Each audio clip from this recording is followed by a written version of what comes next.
गीता का उपदेश कब कब किन किन को दिया गया।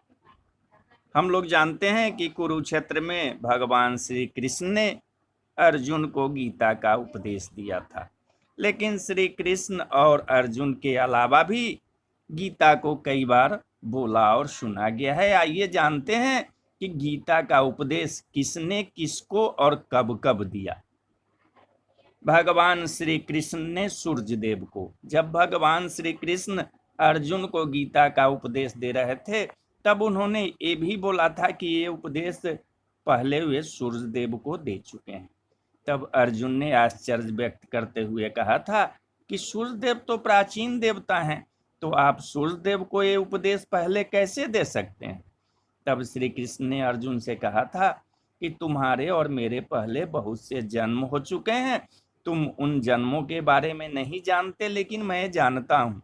इस तरह गीता का ज्ञान सर्वप्रथम अर्जुन को नहीं बल्कि सूर्य देव को प्राप्त हुआ था।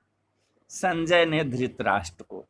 जब भगवान श्री कृष्ण कुरुक्षेत्र के मैदान में अर्जुन को गीता का उपदेश दे रहे थे, उस समय संजय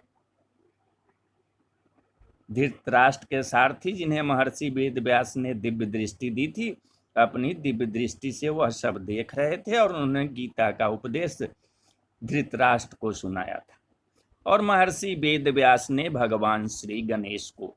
जब महर्षि वेदव्यास ने मन ही मन महाभारत की रचना की, तो बाद में उन्होंने सोच की कि इसे मैं अपने शिष्यों को कैसे पढ़ाऊं। महर्षि वेदव्यास के मन की बात जानकर स्वयं ब्रह्मा जी उनके पास आए। महर्षि वेदव्यास ने उन्हें महाभारत ग्रंथ की रचना के बारे में बताया और कहा कि इस पृथ्वी पर इसे लिखने वाला कोई नहीं है। तब ब्रह्मदेव ने कहा कि आप इसके काम के लिए श्री गणेश का आह्वान कीजिए। महर्षि वेदव्यास के कहने पर श्री गणेश ने ही महाभारत ग्रंथ का लेखन किया। महर्षि वेदव्यास बोलते जाते थे और श्री गणेश लिखते जाते थे। इसी समय महर्षि वेदव्यास ने श्री गणेश को गीता का उपदेश दिया था।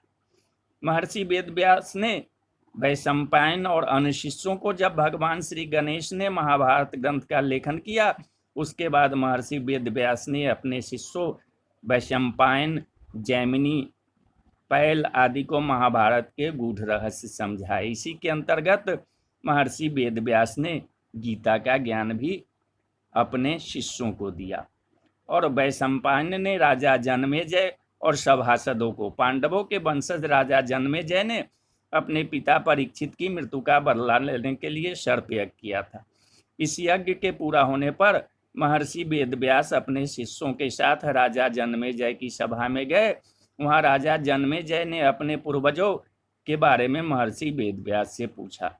तब महर्षि वेदव्यास के कहने पर उनके शिष्य वैशंपायन ने राजा जन्मेजय की सभा में संपूर्ण महाभारत सुनाई थी। इसी दौरान उन्होंने गीता का उपदेश भी वहां उपस्थित लोगों को दिया था। और ऋषि उग्रश्रवा ने शौनक को। लोमहर्षण के पुत्र उग्रश्रवा सूत वंश के श्रेष्ठ पौराणिक थे। एक बार जब वे नैमिषारण्य पहुंचे तो वहां कुलपति शौनक 12 वर्ष का सत्संग कर रहे थे। जब नैमिषारण्य के ऋषियों और शौनक जी ने उन्हें देखा तो उनसे कथा सुनाने का आग्रह किया। तब उग्रश्रवा ने कहा कि मैंने राजा जन्मेजय के दरबार में ऋषि वैशंपायन के मुख से महाभारत की विचित्र कथा सुनी है, वही मैं आप लोगों को सुनाता हूँ। इस तरह ऋषि उग्रश्रवा ने शौनक जी के साथ साथ नैमिषारण्य में उपस्थित तपस्वियों को महाभारत की कथा सुनाई। इसी दौरान उन्होंने गीता का भी उपदेश दिया था। तो बोलिए जय श्री कृष्ण, जय श्री कृष्ण।